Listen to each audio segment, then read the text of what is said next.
Ben became silent. He didn't want to lose her. After a long moment, he slowly handed her the ATM card. Then he told her the PIN, and also his mobile app PIN. Agnes smiled, but this time, it was not a smile of love. It was a smile of control. From that day, everything changed. Agnes had full access to Ben's money, and she used it without mercy. Millions disappeared in weeks. Expensive shopping, parties, hotel bookings, gifts for her secret lovers. Ben started noticing. Agnes, the money is reducing, he said one day. Agnes waved it off. Relax, you still have more. But soon, there was no more. Ben's business began to suffer badly. He couldn't import cars like before. He couldn't pay some workers. Everything started collapsing. One day, Agnes came to him with a new idea. Ben, she said calmly, go and borrow money from the bank. Ben looked at her. Borrow? For what? To continue your business, she replied. Use the mansion as collateral. Ben hesitated. That's risky. Agnes got angry. So you want to become poor? She shouted. Ben was confused and pressured. Finally, he agreed. He went to the bank and used his mansion as collateral. They gave him a huge loan. For a moment, things looked better again, but Agnes did not change. She continued spending recklessly. Within a short time, the money finished again. This time, there was no backup, no savings, no business, nothing. The bank started calling. Mr. Ben, you need to repay your loan. Ben struggled. I just need more time, he pleaded, but time was not on his side. Soon, the bank took action. One morning, officials came to the house. They brought documents and security men. Ben stood there in shock. What is going on? He asked. One of them replied, you have defaulted on your loan. This property now belongs to the bank. Ben's heart dropped. What? No, please. Give me time. But it was too late. They threw Ben and Agnes out of the mansion. Everything was gone. The cars, the house, the luxury life, all gone. Ben stood on the street with nothing. Tears filled his eyes. He fell on his knees and wept bitterly. Oh God, I'm finished.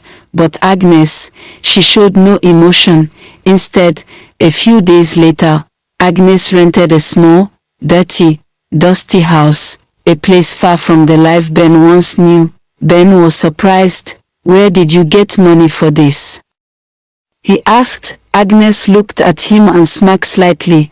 Don't worry about that, she replied, but deep down, Ben began to suspect something, because unknown to him, Agnes was now fully depending on her other men to survive. Back in Chief Smith's house, Mrs. Smith had started noticing strange changes in her husband.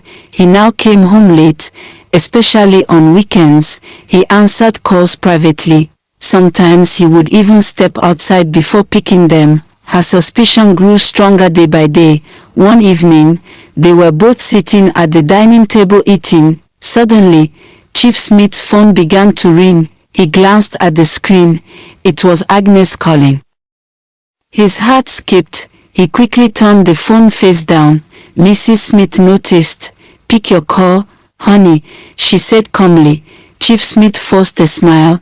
It's not important, he replied, but Mrs. Smith's eyes remained on him. She wasn't convinced. She had already seen the name saved on the phone before he turned it. My mechanic.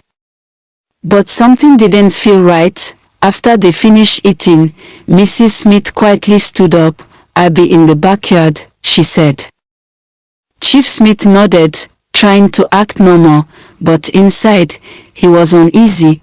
At the backyard, Mrs. Smith brought out her phone. She searched for their mechanic number. The Smith family only has one person who fixed their cars. She dialed the number of the mechanic. The phone rang. Then the mechanic picked. Hello, madam. "Good evening," he said. Mrs. Smith spoke calmly. "Good evening. Please, you called my husband this afternoon, but he was busy. Is there a problem?" The man replied immediately. "No, madam, I can't remember calling Chief this afternoon. I did not call him," he replied. "But did you call him just now?" She asked again. "No, madam," the mechanic replied. "I have not called him today." There was silence. Mrs. Smith slowly ended the call. Her hands began to shake. "If that is not the mechanic," she whispered, "then who is calling my husband?" At that moment, her suspicion turned into something deeper. She knew one thing now for sure: her husband was hiding something. That night, Mrs. Smith could not sleep. She lay beside her husband, staring into the darkness. Her mind kept racing. Then suddenly, Chief Smith's phone vibrated again. He quickly picked it up and stood from the bed.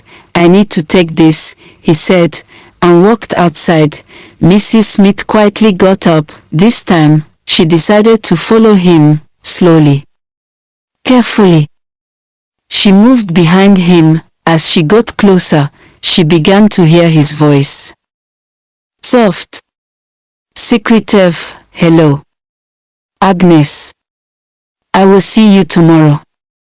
Mrs. Smith froze. Her heart stopped. "Agnes," she whispered. "The same Agnes, her son's wife." At that moment, everything shattered inside her.